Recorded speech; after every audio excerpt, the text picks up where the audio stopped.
тоже.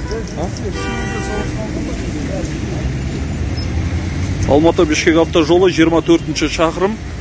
Мына жерде бетономешалка бензовоз таситын машин, жүк көлігі. Синойлдың машинасы разворот жасаған. Разворот жасаған кезде развороттан бетономешалка мен джип қашамыз деп аударылған. Бетономешалка джиптің үстіне аударылған.